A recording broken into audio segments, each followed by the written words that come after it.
UFC 325 just wrapped up down under, and what a banger of a card. Sick fights up and down the card, some absolute travesties and complete shit shows, a big robbery, one of the most embarrassing heavyweight slop fests of all time, and the most typical Dan Hooker and Junior Tafa performances of all time.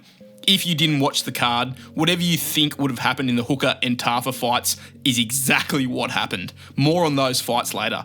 Let's get on to the main event because I am busting to break this one down. Alexander, the great Volkanovski, gets it done. 50-45's Diego Lopes puts on an absolute clinic and retains the featherweight belt. There is no debate. There is no debate that this man is the featherweight GOAT. We'll have a discussion about the GOAT of the sport in an upcoming video I'm hoping to drop this week. But man, I am so fucking happy. We got our first main event pick of 2026, and I called this one really well. I said Volk is too good, that he would 50-45 or maybe 49-46 Diego Lopes, but he'd make it cleaner than their last fight. I was fucking nervous making this pick, but in the end, it came down to this. Volk went 15 rounds with Max Holloway. I'll repeat that. 15 hard rounds with Max fucking Holloway. And he just got better and better as that trilogy went on. Volk is the perfect fighter. High IQ, elite striking, speed, low center of gravity, good takedowns and takedown defense, and he just makes adjustments, bro. At 37 years of age, he's still got it, son. I knew that Lopes would be dangerous. Honestly, I thought he'd come in and go a little bit harder, maybe try something a bit different. But in the end, what made me stick with and pick my GOAT, Volkanovski, was just knowing that Lopes isn't this big, insane power puncher. He isn't the type of guy who'll just shut your lights out in the boxing. He doesn't throw big, straight knockout punches like Elliot. He's more of a counter striker who waits for you to overextend, or he gets you down and throws elbows and knees and stuff like that. But Volk is too good and too clean at keeping in a good position for most of the fight. And he really did that in this one. There was only maybe 1 or 2 times when Volk was out of position, and he almost paid for it both times. He got dropped at one point by a tight hook, but Volk's ability to get back up quickly is so underrated. If he gets slept, yeah, well, he's completely fucked. And that's possible. But every time Volk gets flash knocked down, he bounces up quicker and more composed than almost any other fighter. It happened against Islam in their first fight. It happened against Max a couple of times. Also happened in the first Lopes fight. And again in this one. He just gets dropped down, flash knocked down to a knee or something, and pops straight back up like a fucking whack-a-mole. Honestly, credit to Lopes for going 10 hard rounds with Volk, but he didn't really make the adjustments I thought he would. He made some, but not enough. And Volk made more. It seemed like Lopes had the exact same game plan as last time. He was just floating around, touching his neck, waiting for Volk to overextend like Jean Silva and counter him. And look, he did land some good ones, but he just let the fight slip away. Youth, inexperience, and honestly, he looked a little bit shell-shocked again.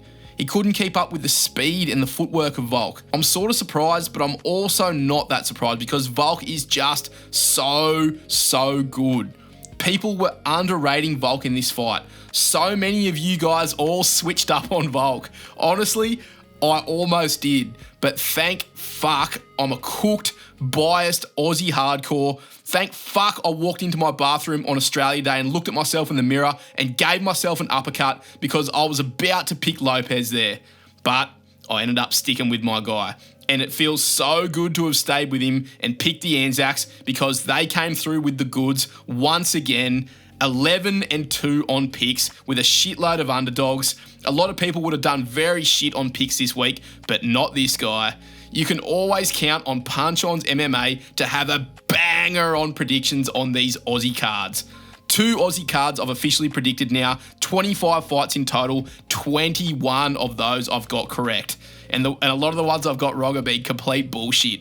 Bedtime, I'm coming for that best predictor on YouTube title, bro. Watch yourself. As far as how the main event went down, honestly, I had it 49-46 at worst, or maybe 48-47 at absolute worst, but more likely 50-45 for Volk.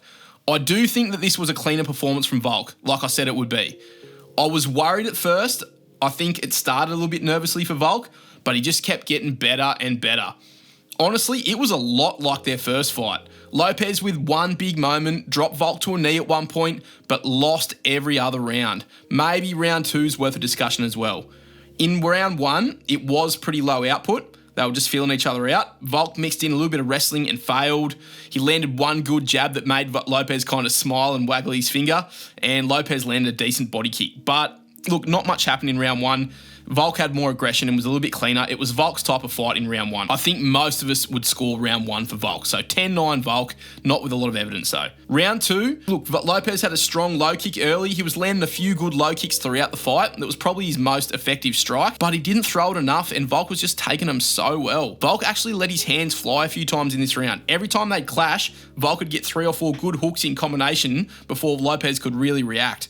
And then Lopes would look to throw on the break, he'd miss, and then Volk would just pop back in and pop him with a jab. Lopes did cut Volk in round 2, but that doesn't really mean much against Volk. He's got so much scar tissue on his cheeks that I reckon my nan would bust him up with a jab. Diego shot a takedown in round 2, but Volk jumped the ghillie to defend and got his back. That's another thing that was great in this fight that we didn't really see in the first was Volk's jiu-jitsu, that Craig Jones influence. Look, Lopes isn't an insane grappling guy, but he is dangerous, and Volk just seemed to have all the answers in the grappling and kept himself safe. Round 2 was probably one of the closer rounds, but I still lean to Volk because he was landing cleaner, more impactful shots. But Lopes did split him and he landed some good leg kicks.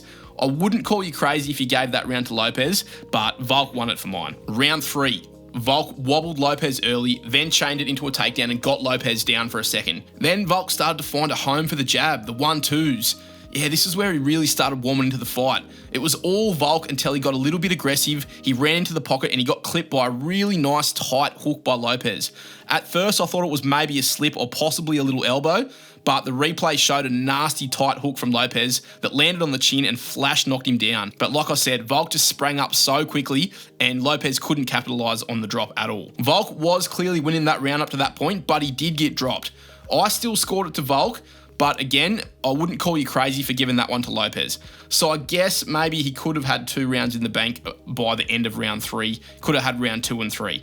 I don't think you give him both, but maybe you do if you're Mexican or something. Round 4, that was all Volk. He landed some of the better combos of the fight. Some good 1-2s. He started extending his combos a bit. Honestly, I was a little bit surprised by how hard Volk was throwing in this fight. I normally know Volk to just pop the jab and dance around and just land volume, but he was going in with knockout intentions in this fight. He was throwing some big shots. Lopes really showed his chin in this round, like he always does. He ate some nasty shots, but he just kept going. In this round, Volk landed a decent dick kick too, which really helped him out. Totally unintentional. Volk was very, very sorry. He almost looked like, it looked really bad, looked awful, like he was horrified of himself. And there, that like kind of pissed Lopes off. I was a little bit worried after that because Lopes looked pissed, bro. He started touching his neck way more and starting to get in Volk's face a bit. And I was just like, oh shit, is he woken the bloody dragon here? But they ended up just exchanging the pocket again for a bit, but Volk just kept coming out on top of all the exchanges. That I think was Volk's best round. I had it clear 10-9. So look, in my mind, I was thinking 4-0 Volk, maybe 3-1, but I guess you could call it 2-2 at that point. So, you know, if you're a Lopes glazer, you possibly could have had it 2-2 going into the 5th. Lopes was still in the fight, but at the start of round 5, he looked like he hurt his foot or his toe or something really early in the round. They showed the replay of like Lopes kicking Volk's gut and he sort of looked like he dislocated his toe or something. After he did that, he stepped weird on it and he like switched stances straight away. Volk kind of saw it. He shot a takedown and then it was Diego looking for a guillotine.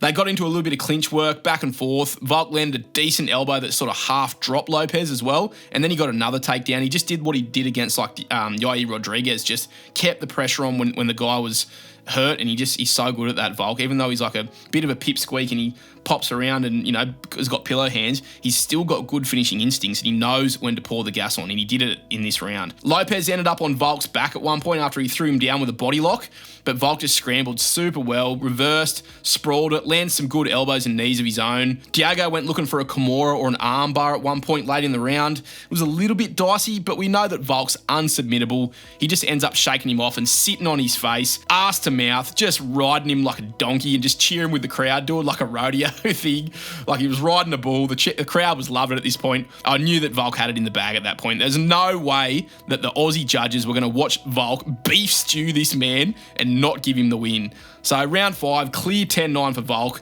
and that gave it on my cards 50-45, potentially 49-46, like I predicted, to be honest. If you think Lopes won that fight, I'm sorry to tell you, bro, but you're as cooked as the Tafa brothers. He did not win that fight. I'm so happy for Volk, man.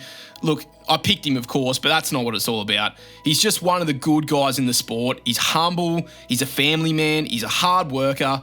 Yeah, it just warms my heart to see this man win. Not that Lopes isn't a good dude as well. I actually really like Diego Lopes. I still think he'll probably be champion one day. But hey, not till I teach you a lesson, bruh. Not till Volk retires. Volk is still that guy. Still at 37 years of age.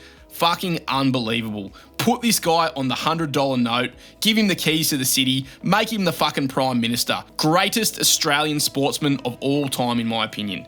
Let's fucking go. And still, baby, he calls out the winner of Movsar and Lerone Murphy. He's like trying not to let slip that fight's on. But he's like, oh, I think, if that fight, I've heard some rumours. Like, he obviously knows that fight's happening. So, yeah, I reckon Volk beats both of them. I reckon he's still got it.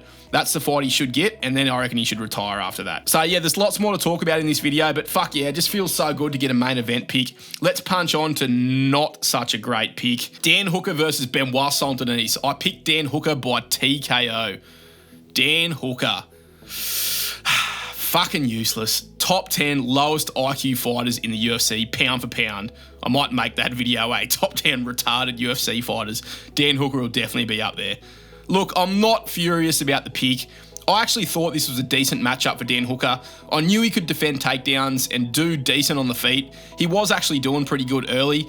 Benoît was a bit slow to get started, and Hooker ended up hitting him with a bunch of nasty front kicks to the body. He was like digging his toes in, and Benoît did not like them at all. Then Benoît got the shits and started charging into him, just full retard, crashing forward into him with no regard for his own well-being. Honestly, like I thought would happen in this fight. That was part of the reason why I picked Dan Hooker. Benoît was just eating shots, putting his chin on a platter with no defense, just crashing forward. And at this point, I'm thinking like, hang on, bro. Benoît's failing takedowns here. He's getting hit to the body. I feel like this is actually going to plan for Dan Hooker, and it was, in my opinion. But then, of course, Hooker just went full retard, smooth brain, and tried to take BSD down and just fell into full mount and just got dominated. So fucking dumb and such a stupid mistake from Dan Hooker. He takes himself down into full mount, like pulls full mount. Benoît obliges him, starts landing nasty 12-6 elbows and nasty ground and pound, and Hooker just lays there and takes it, covering up with no effort to get back to his feet whatsoever, throws punches from his back while getting pounded out over and over. Benoît just goes to an arm triangle, kind of has it, but not quite, goes back into full mount, readjusts it, tries it again, still no good. Hooker's like hanging in there, refusing to tap. Honestly, he probably should have tapped, like he should have against Arman like earlier, but he's too fucking dumb. And he just enjoys being beaten up, apparently. Anyway, then BSD just goes, oh, well, fine, I'll just finish it by TKO. Goes back to full mount and just drops shot after shot after shot, while Dan Hooker just turtles up and gets split up and tagged over and over, gets blood all through his poxy blonde hair, and finished by TKO in round 2. Yeah, I should have seen that one coming, boys. Fuck that pick. That was Alonzo Menafield. BSD just beats Dan Hooker pretty much the exact same way Arman Tsarukyan did, just with a bit more damage and less technique, I reckon. My decision making in this pick, apart from that cooked Alonzo Menafield Anzac bias, was just that, look, BSD wants the BMF belt so bad, I thought he was just going to stand and bang with Hooker and, get tagged up and finished. But look, what we learned was Benoît has at least 3 or 4 brain cells, and Dan Hooker does not. And yeah, BSD just grapples him and TKOs him easily. Benoît had a pretty good moment on the mic. He's a cool dude. He called out absolutely everyone at lightweight, says he wants the BMF and the undisputed belt. I reckon give him a go at the BMF belt. There's not many other dudes at lightweight that deserve it. Bro, how good is Renato Moicano? I can't believe he beat this guy. Yeah, let's fucking go, Moicano. Anyway, Hooker versus Pimblett. Could happen. I think that's a bad idea for Hooker. Same shit will happen as those last 2 fights, I reckon. Hooker's just too easy to get down an elbow, and he's got absolutely no ability to get back up. So yeah, good win for Benoît. I like him. I should have picked him. Oh well, one of only 2 fights I got wrong, and they were both pretty fucking retarded picks. I reckon Alonzo Menefield picked both of them. Anyway, let's move on. Rafael Fiziev versus Mauricio Ruffy. I ended up picking Ruffy by decision. He gets it done by TKO in an extremely impressive performance. Surprised me how well Ruffy was able to deal with Fiziev in this fight. Throughout fight week, I wasn't sure if Ruffy was looking scared or just super locked in. He didn't really give us much, did Ruffy. Turns out it might have been a bit of both, but he was definitely locked in. Fiziev was doing pretty well in this fight. He was backing up Ruffy all night long against the cage and getting pretty close with some shots, snapping in hard leg kicks, and early on I actually thought Ruffy was going to get starched, but it looked like he was just making his reads and downloading the data, because as the round went on, Ruffy just came alive and started landing some good shots. He tagged Fiziev with a few good jabs and just missed with some dynamic stuff, like he started throwing some spinning stuff and getting pretty close. That head kick right hand combo that he landed was nasty too. That kind of changed the fight. Look, Fiziev kind of edged round 1, 10-9, I reckon, just with the forward pressure and the volume, but it was a close one. It was pretty hard to score. I gave it to Fiziev based on the octagon pressure and the forward control. Then in round 2, Ruffy just started stinging him with the jab. There was a bit of damage starting to show on Fiziev's face from that jab too, and it kind of turned the tides. Ruffy was definitely warming into the fight, and he was kind of just sort of content getting backed up a bit, because every time Fiziev would push him back, Ruffy would just calmly just skate around, pop a jab, and then just reset his position and just rinse and repeat. It was working really well, and Fiziev just started to get a bit frustrated and sloppy. Then near the end of round 2, boom! Big piston straight right from Ruffy, wobbles Fiziev, sits him down, Ruffy pours it on him, Fiziev's in big trouble, Ruffy pumps him, and Fiziev is done. Ruffy follows up and finishes him by TKO. Massive finish for Ruffy. Just a huge laser right hand that had the finishing sequence started, had Fiziev doing the chicken dance. He was never able to recompose himself, and Ruffy was pinpoint accurate with his follow-up shots. He didn't overthrow, he just took his time and landed accurate shots. Amazing work from Ruffy. Bro, what a performance. That's a huge step up for Ruffy. We all thought he was cooked after that BSD fight and that fraud check. And man, Fiziev's one of the best strikers at lightweight. He's in his prime. He's a very, very good fighter. And Ruffy stood toe-to-toe with him, got backed up, took his best shots, stayed calm, warmed up, and just began to pick Fiziev apart, then finished him with textbook precision and power. So great stuff from Ruffy. Very, very good performance under pressure against a relaxed, confident Fiziev. I thought Fiziev had aura this fight week, hey? He had his hair all looking like a Viking. He was doing funny shit on IG. But yeah, Ruffy was just locked in and just focused on the task at hand. So sick work, Ruffy. Performance of the night, in my opinion. Fiziev's never been knocked out like legit until now. He had that TKO when he'd done his knee against Gamrot, but that's the first time he's actually been knocked out. And Ruffy's back, man. I'm very worried for my guy Rainy DeRitter now, because all the fighting nerds are bouncing back in a big way. So yeah, a bit worried about RDR against Caio Borralho. Ruffy calls out Pimblett and McGregor for the White House. He obviously is looking for some money fights. Yeah, I hope you get one of them fights, bro. You probably won't. Yeah, a lot of people picked Fiziev in that one. One of the picks that I had that I was most worried about, but I stuck with Ruffy and it paid dividends. Big things up next for Ruffy, whatever they are. But yeah, Fiziev will be back. I like Fiziev. He's a sick fighter. Hope he gets a win in his next one. Tai Tuivasa versus Tallison Teixeira. Bro, this was an absolute embarrassment. The UFC should delete this from Fight Pass and never upload any evidence that this fight ever happened. This was one of the lowest level, most hideous UFC fights of all time. Like, I'm talking, this would not even deserve to be on the prelims of a Street Beefs card in some fucking cooked barbed wire cage. Where to even begin with this fucking slop fest? Both guys completely gassed out, zero technique on display whatsoever, complete noodle arm punches, both dying of cardiac arrest in round 3. I can't believe I locked in this absolute jobber, Tallison Teixeira, and I got away with it. Honestly, I only put the lock on him because of how shit Tai Tuivasa is. Still, I'm embarrassed to have even picked him, even though he won. Teixeira only won because he took Tai down in rounds 1 and 2 easily. These fat fucking Aussie, like Samoan guys, just cannot wrestle in the absolute slightest whatsoever. Send him 2-3 years Dagestan and forget. Yeah, that was fucking abysmal. Aussie Wrestling Exposed video coming soon. Thank fuck for Volk. Yeah, in round 3, Tai had him on the ropes and he probably could have finished him, but he was just too exhausted to land the shot that he needed to win. Tallison Teixeira just completely gassed out, wobbling and jiggling around everywhere, but Tai just kept clinching up with him for absolutely no reason. Man, the cardio on display in this fight was spectacular. Both guys, hands on their hips, completely gassed. At one point, they were just laying on each other on the mat, basically sleeping. Yeah, fucking gas beyond belief. Look, Tai had him on skates at the very end, face down, like trying to punch him out, but he just tried so hard to punch him that he overthrows and slips off the front in a pool of his own sweat and burger grease and completely misses his opportunity, and the fight comes to an end. Bro, I shit you not, this ranked heavyweight contender fight was sloppier and lower level than Hamdi Abdelwahab versus Chris Barnett. I'm not even lying to you. This was Tai Tuivasa's big comeback fight, a year off to train and turn up in that sort of shape. Barely made the cut to 265. Both blokes should be absolutely ashamed of themselves and retire. That was an absolute embarrassment and a stain on the UFC. But look, it's not all negative. One thing I did like was how Tai came out to Livy Dean, the Queen, draped in an Abo flag like a boss. Oh, I love Tai's walkouts. It's a shame he's probably going to get cut because he's got one of the most iconic walkouts of all time. Yeah, I'll probably make that video soon too. Anyway, both guys should be cut. Tallison Teixeira will be absolutely nothing in this sport. I actually thought he was better than that, even after getting his ass kicked by Derek Lewis. But yeah, Shamil Gaziev wrecks this guy. Max Jimenez probably schools him on the feet. Yeah, that was an absolutely hideous fight. Let's stop talking about it. Quillan Salkilld versus Jamie Mullarkey. I locked in Quillan Salkilld by TKO. Said maybe decision. Of course, he gets it done by round one submission. Look, nothing much to say here. Quillan just wrestles a bit early, gets a nice trip and a throw, takes the back, attacks the choke. It's in. Neck crank.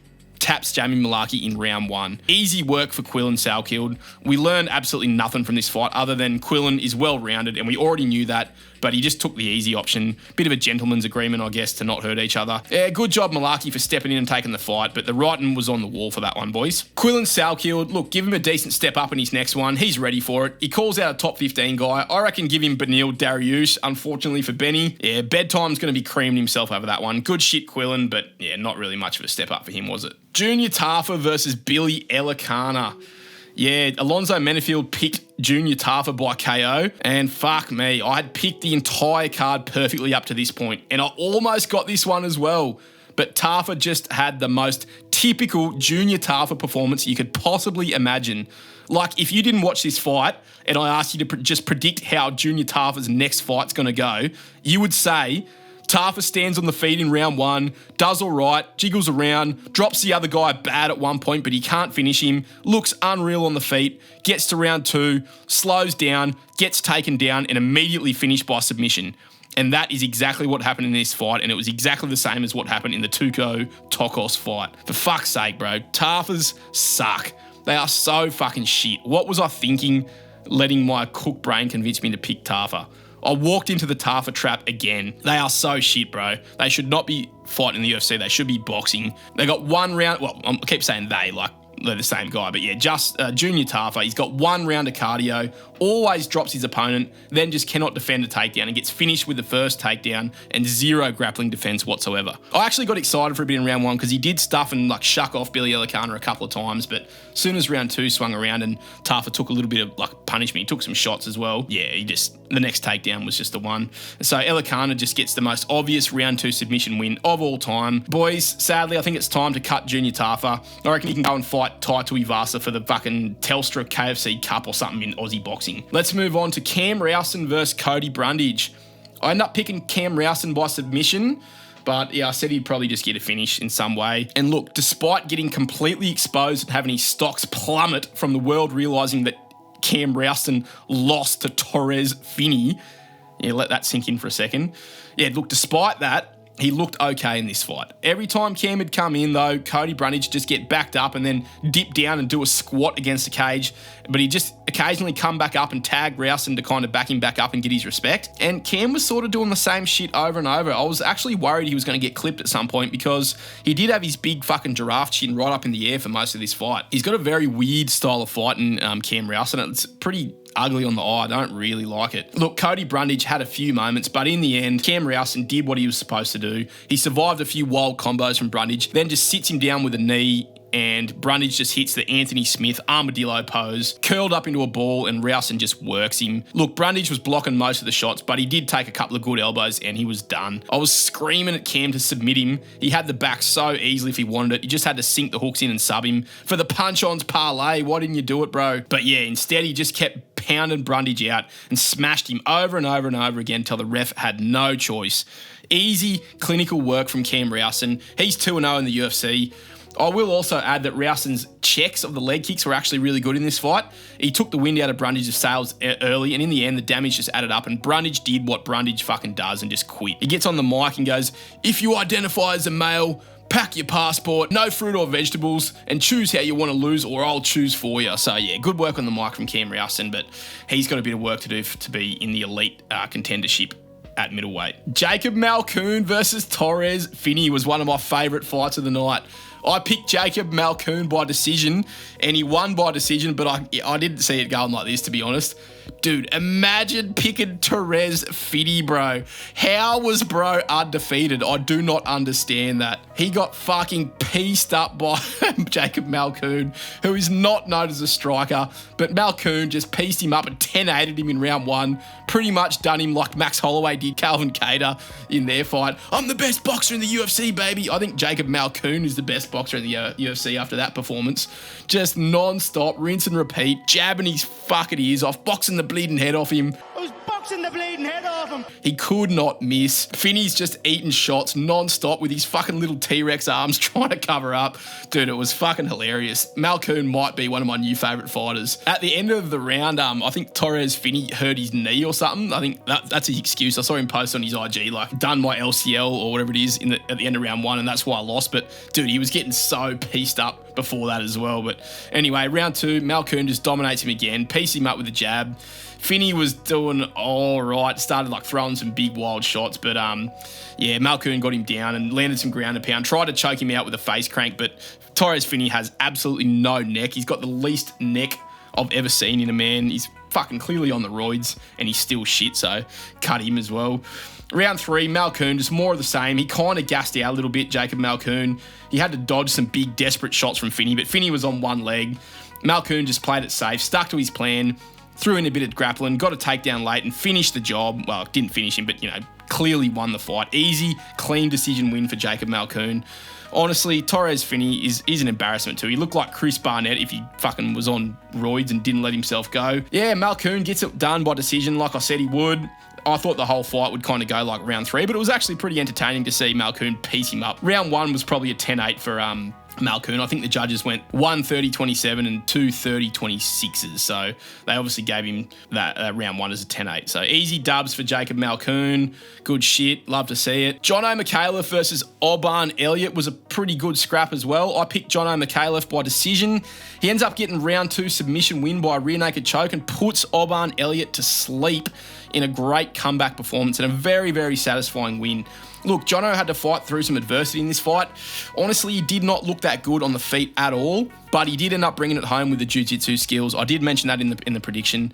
Oban started pretty fast. Jono kind of looked like he was asleep. He kept like falling over, throwing kicks, and Oban was hunting him, bro. He was landing some good shots. Micallef was throwing wild looping hooks and overthrowing and missing heaps and falling over and shit. And Oban was just staying tight and planted. And then Jono like randomly dropped Oban off balance, but Oban did actually split Jono in round one. I thought that round one was pretty clear for Oban Elliot. Round two, Oban was just in his flow. He was doing work on the feet. Micallef throwing more of that wild shit. He was landing occasionally, but he was kind of getting low-key pieced up by Oban. Then Oban just blitzes in with a huge combo that actually did a bit of work and a few of them partially landed. And Jono smartly clinches up with a body lock and then just takes Oban down eventually from the edge of the octagon. Smart work from Jono. He just gets his hooks in from a really difficult spot. I was impressed with how quickly he got the hooks in quite a difficult spot to do so.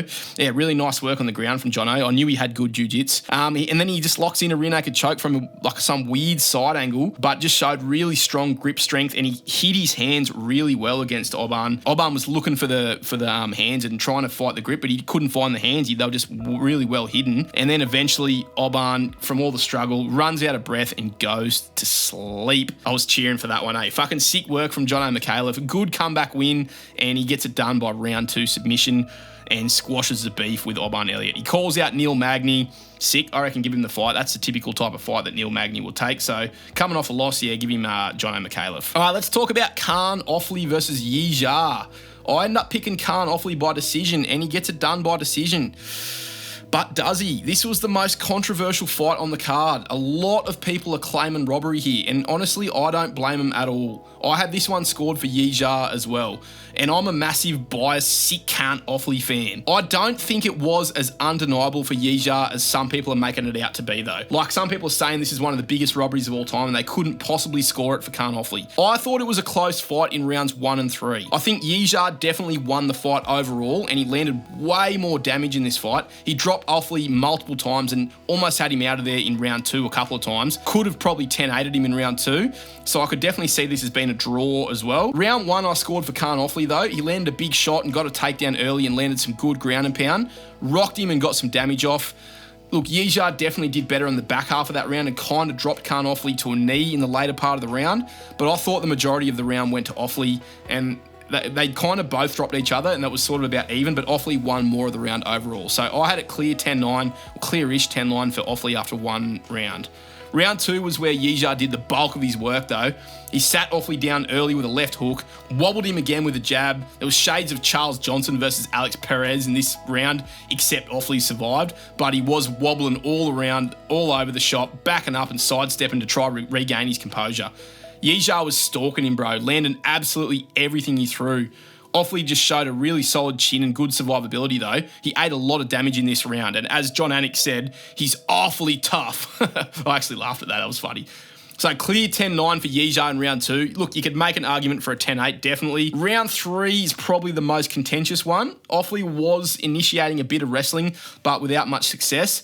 He did use it to disrupt Yizha out of his flow state though. He started the round well, did Khan Ofli. I thought he was winning the round clearly in the early stages of round 3, but then Yizha started finding some better shots and he ducked under a punch from Ofli and got his own takedown. Khan sort of pulled the ghillie and used it to get back up. Then there was a bit of cage control from Yizha and some good grappling from him, a few reversals, and then another late takedown from Yizha with a bit of ground and pound. Ofli got a decent elbow off at the end as well. So look, it was a very close round 3. At the time, I wasn't sure at all who won the round, but I was leaning to Yizha because of the takedowns and some cleaner shots being landed as well, but definitely not a clear round 3. I reckon it wasn't that obvious for Yizha, but to be honest, I did give it to him. Anyway, I thought Yizha definitely won the fight overall. Not that that's how a fight is scored, but when it's that close and Ofli was busted up and wobbled all over the shop, I really thought the judges would lean in his favour. But nope.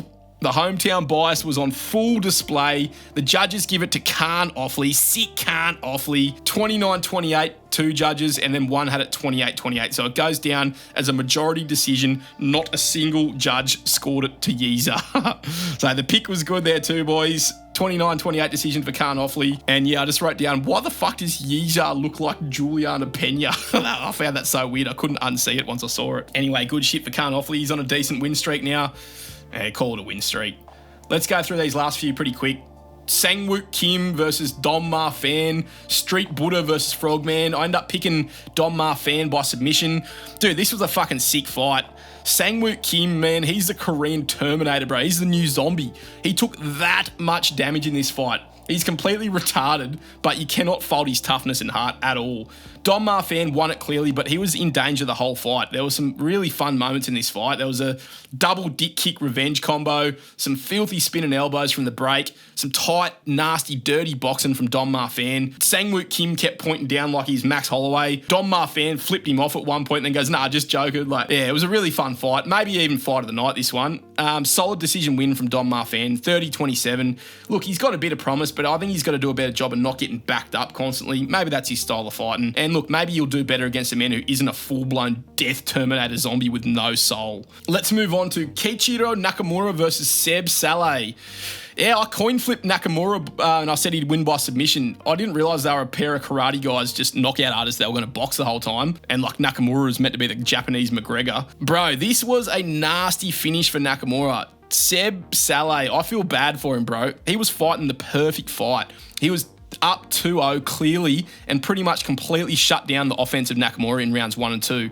He was cruising to an easy 30-27 or maybe 29-28 decision. Look, Nakamura was starting to do okay in round 3, but Seb was clearly up 2 rounds. He just had to stick to the plan and not get finished. But then Nakamura did something that I actually really like to see in a fighter. He threw caution to the wind in round 3 when he was losing, just actually got his hands up as well, started walking Seb down and tracking him. He fully changed his style and he started winning that round, and then boom, lands a filthy knee up the middle, flush on Seb, and slept him bad. Nasty as fuck. It was one of the better knee KOs I've seen in a long time. Absolutely disgusting work from Nakamura. He gets super emotional after, and yeah, dude, I could sense something was coming in that round. Seb was actually fading hard late, and look, Nakamura, he stayed in it. Credit to him, made the adjustments, landed the shot that won him the contract and the road to UFC final. Nasty stuff from Nakamura, crazy KO finish, amazing work. Look, Seb Szalay, pretty decent performance from him too. He looks UFC caliber, almost fought the perfect fight, but he faded in round 3, got his eye busted up, and then just got slept late. I reckon he should get a run in the UFC anyway. The coin flip, 2 out of 2 for the year. First ever back-to-back one, I think. Nice. I was thinking that one was cooked there. So yeah, bad luck, Seb. And then open up the card, we had Sulangrangbo versus Lawrence Louis. I end up picking Lawrence Louis by submission. He gets it done by decision. It was a pretty close fight, this one too. Sulangrangbo, or Rainbow as DC was calling him. Yeah, look, he was clearly the better boxer. He looked way more in control on the feet and was honestly piecing Lawrence Louis up, especially in round 1. He did fade a bit as the fight went on, but look, credit to Lawrence Louis. He was able to mix in the takedowns, didn't do much with them, but he used them to disrupt Rainbow's flow and gas him out a bit and then control him for 3 minutes in round 3. Not the most impressive performance at all from Lawrence Louis. I was thinking it could have gone either way. It was a split decision in the end. It was one of those Alexander Volkov, Jalton Almeida situations. Even though the guy was on his back for a fair bit of the fight, he was still landing the better damage throughout the entire fight. But the judges gave it a 29-28 split decision for Lawrence locked in Louis. Close, but I reckon the right guy got it done. Round by round, yeah, I gave it to Lawrence Louis, but it was a close fight. I don't think Lawrence Louis is going to be anything at bantamweight whatsoever though. Super slow and sloppy in the striking, not damaging at all with his grappling, and really only just skated by, winning by the skin of his teeth on this one. But look, congrats to him. First Kiwi guy to fight in the bantamweight division of the UFC, so we'll see what's next to him, and yeah, congrats for getting your UFC contract, bro. Overall, I thoroughly enjoyed this card, boys. I was very nervous about the picks this week. Honestly, I was kind of prepared for the picks to be dog shit. There was a lot of underdogs and picks based on just vibes and flukes over logic. But in the end, we did very fucking well. 11 correct and only 2 incorrect. And the 2 that I got wrong were absolute Hail Marys. Junior Tafa, yeah, look, I finally learned my lesson there. And Dan Hooker, that was just based on pure love of violence and the hope that Hooker would fluke him at some point. But yeah, all the rest went perfectly to plan. Honestly, the methods were kind of trash up and down the card, but we don't need to talk about that. We got the green ticks. That's what matters. I'd like to hear from anyone out there who had better picks than me this week, because I didn't see many of you guys out there, so respect to the king. Thanks for watching, boys. Looking forward to the next big numbered card. It's the BMF card, Holloway versus Oliveira. That should be a banger. I've got some epic vids lined up for the next few weeks, so keep your eye out for those. Shout out to Artem MMA Analysis on YouTube, bro, for sharing my shit on IG this week. Cheers, legend. Go check out his page if you haven't. Give the bloke a sub. He's making sick MMA analysis content from across the ditch there in NZ. Chur, bro. So like this video, subscribe for more punch-ons, prediction, perfection. Comment what's next for Volk and Diego Lopes, and I'll see you, fair dinkum fuckers, for some deadly content in the not-so-distant future. Signing out from Australia. And still, baby, we won the belt. Let's go. Punch on.